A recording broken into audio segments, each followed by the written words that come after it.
Good morning Odisha. आज हूँ December 30 तारिख शनिवार। आज 10टी गुरुत्वपूर्ण न्यूज उपर नजर पकईवा। ता आगु एभलिया न्यूज आगक देखिए आम चैनल को सब्सक्राइब करनी। खबर नंबर 1, विजु स्वास्थ्य कल्याण योजना नवीन कार्डर शुभारंभ। उपकृत हेबे ओडिशार 90% लोक। विजु स्वास्थ्य कल्याण योजना नवीन कार्ड शुभारंभ होईछि। राज्यर 90% लोक उपकृत हेबे। अर्थ अभाव राज्य में केही केबे उत्तम चिकित्सा वंचित हेबे नाही बोली मुख्यमंत्री नवीन पट्टनायक कहिसेंति। पीएसकेवाई योजना रे प्रति मासरे 45 लाख रु अधिक लोक विभिन्न सरकारी स्वास्थ्य अनुष्ठान में मागणार चिकित्सा सुविधा पाउछंती। यह सहित 1,30,000 लोकंकु घरोई हॉस्पिटल गुड़िकर कैशलेस चिकित्सा सुविधा मिलुछि। एथिपाई पंजीकृत होइतिबा घरोई हॉस्पिटल गुड़िकर राज्य सरकार मासकु 260 कोटी टंका खर्च करुछंती। एबे बीएसकेवाई योजनार तृतीय पर्याय आरंभ होईछि। एही पर्याय रे बीएसकेवाई रु वंचित होइतिबा ग्रामांचलर लोकंकु जटिल रोग पई घरोई हॉस्पिटल गुड़िकर कैशलेस सुविधा जोगाई दिया जिवो। एही पर्याय रे केवल सरकारी कर्मचारी एवं आयकर दातांकु बाद देई ग्रामांचलर सबु परिवार जो माने वर्तमान बीएसकेवाई योजनार अधीन रे नाहांती से माने नुआ योजनार सामिल हेबे। से माने समस्त नुआ बीएसकेवाई नवीन कार्ड पाइबे। से माने मध्य उभय राज्य भितरे और बाहर सबु पंजीकृत घरोई हॉस्पिटल गुड़िकर निर्धारित जटिल रोग गुड़िकर चिकित्सा सुविधा पाइबे बोली मुख्यमंत्री कहिसंती। खबर नंबर 2, 10 टंका कमी पारे पेट्रोल डीजेल दर।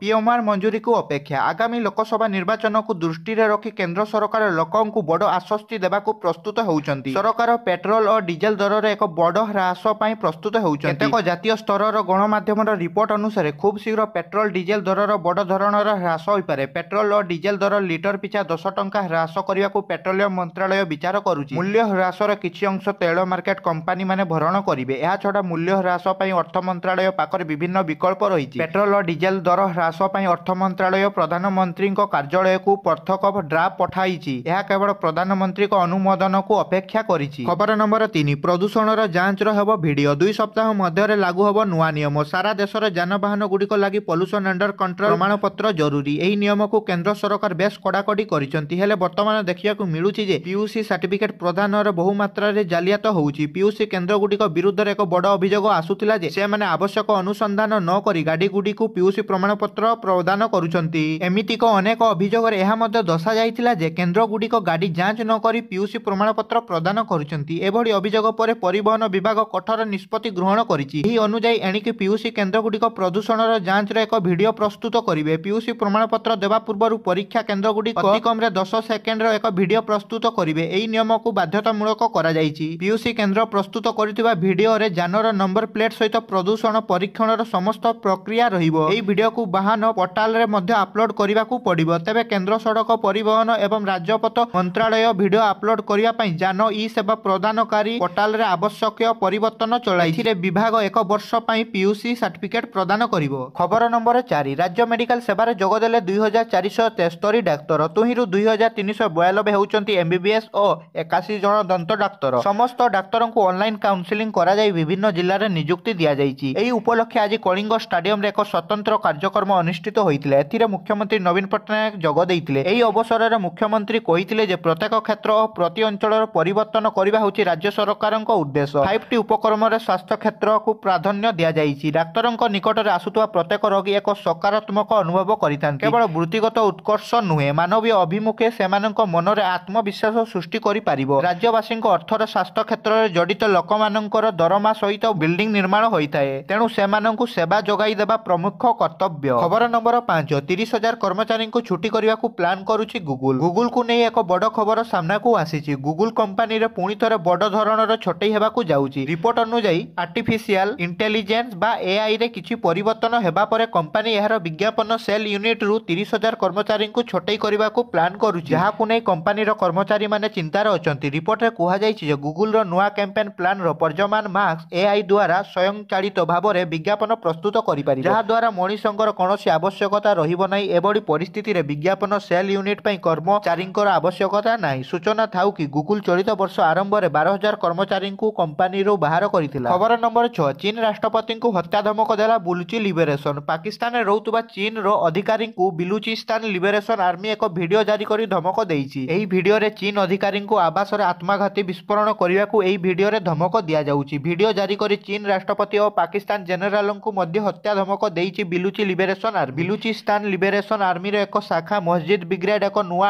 आत्मघाती शाखा गठन करिछि। जहार उद्देश्य रहिछि कि केवल चीन ठिकाना और चीन नागरिक एवं अधिकारी मान ମାନଙ୍କୁ ଟାର୍ଗେଟ କରିବା। ଭିଡିଓରେ ବିଲୁଚିସ୍ତାନ ଲିବରେସନ ଆର୍ମିର ଯୋଦ୍ଧା ସ୍ପଷ୍ଟ କହୁଛନ୍ତି କି ରାଷ୍ଟ୍ରପତି ସି ଜିନପିଙ୍ଗ କାନ ଖୋଲି ଶୁଣିନିଅ, ତୁମେ ଏହି ସମୟରେ ବେଲୁଚିସ୍ତାନ ଛାଡ଼ିଦିଅ, ଖାଲି କରିଦିଅ, ନହେଲେ ବିଲୁଚିସ୍ତାନର ନାଗରିକଙ୍କ ମୃତ୍ୟୁର ସାକ୍ଷୀ ତୁମେ ରହିବ। ଖବର ନମ୍ବର 7, ଟ୍ରମ୍ପଙ୍କୁ ପୁଣି ଥରେ ଝଟକା। ଆମେରିକା ପୂର୍ବତନ ରାଷ୍ଟ୍ରପତି ଡୋନାଲ୍ଡ ଟ୍ରମ୍ପଙ୍କୁ ପୁଣି ଥରେ ଝଟକା। ଆମେରିକା ରାଜ୍ୟ ମେନର ଶୀର୍ଷ ନିର୍ବାଚନ ଅଧିକାରୀ ନିଷ୍ପତ୍ତି ଶୁଣାଇ କହିଛନ୍ତି ଯେ 2024ରେ ହେବାକୁ ଥିବା ନିର୍ବାଚନରେ ସାମିଲ ହୋଇପାରିବେ ନାହିଁ ଟ୍ରମ୍ପ। ଖବର ନମ୍ବର 8, ଦ୍ୱିତୀୟ ଟେଷ୍ଟ ପାଇଁ ଭାରତୀୟ ଟିମ୍ ସହିତ ସାମିଲ ହେଲେ ଆବେଶ ଖାନ। ଦକ୍ଷିଣ ଆଫ୍ରିକା ବିପକ୍ଷ ପ୍ରଥମ ଟେଷ୍ଟ ମ୍ୟାଚରେ ଭାରତ ଲଜ୍ଜାଜନକ ଇନିଂସ ପରାଜୟର ସାମ୍ନା କରିଛି। ଅନ୍ୟପଟେ ଦ୍ୱିତୀୟ ଟେଷ୍ଟ ପୂର୍ବରୁ ଦ୍ରୁତ ବୋଲର ମହମ୍ମଦ ସାମିଙ୍କ ବଦଳରେ ଭାରତୀୟ ଦଳ ସହିତ ସାମିଲ ହୋଇଛନ୍ତି ଦ୍ରୁତ ବୋଲର ଆବେଶ ଖାନ। ଏହି ମ୍ୟାଚ୍ ଜାନୁଆରୀ 3 ତାରିଖରୁ 7 ତାରିଖ ପର୍ଯ୍ୟନ୍ତ କେପଟାଉନରେ ଖେଳାଯିବ। ଦିନିକିଆ ବିଶ୍ୱକପରେ ଚମତ୍କାର ପ୍ରଦର୍ଶନ କରିବା ପରେ ଦକ୍ଷିଣ ଗସ୍ତ ପାଇଁ ଭାରତୀୟ ଦଳରେ ସାମିଲ ଥିଲେ, କିନ୍ତୁ ଆହତ କାରଣରୁ ସେ ଦଳରୁ ବାଦ ପଡ଼ିଥିଲେ। ଖବର ନମ୍ବର 9, ବଦଳିଲା କଳାହାଣ୍ଡି ବିଶ୍ୱବିଦ୍ୟାଳୟର ନାଁ, ଏବେ ମା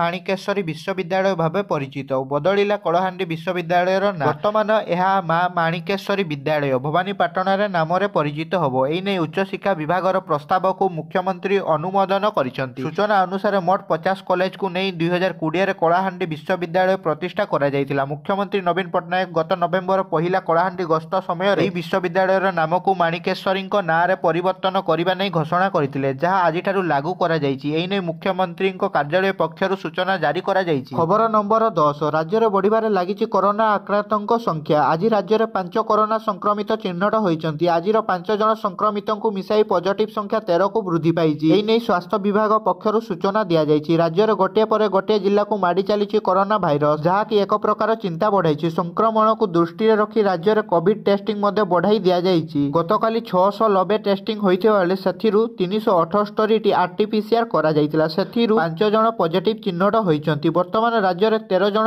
ଆକ୍ଟିଭ ସଂକ୍ରମିତ ରହିଛନ୍ତି। ତେବେ ସମସ୍ତ ସଂକ୍ରମିତ ହୋମ୍ ଆଇସୋଲେସନରେ ଅଛନ୍ତି, ମେଡିକାଲରେ କେହି ନାହାନ୍ତି। ତେଣୁ ଆତଙ୍କିତ ହେବାର କିଛି ନାହିଁ ବୋଲି ସ୍ୱାସ୍ଥ୍ୟ ବିଭାଗ ପକ୍ଷରୁ କୁହାଯାଇଛି। ସୂଚନା ଅନୁଯାୟୀ ଓଡ଼ିଶାରେ JN.1 ଭେରିଏଣ୍ଟ ନାହିଁ। ସତର୍କ ଓ ପ୍ରସ୍ତୁତ ରହିବା ନିର୍ଦ୍ଦେଶ ଦିଆଯାଇଛି।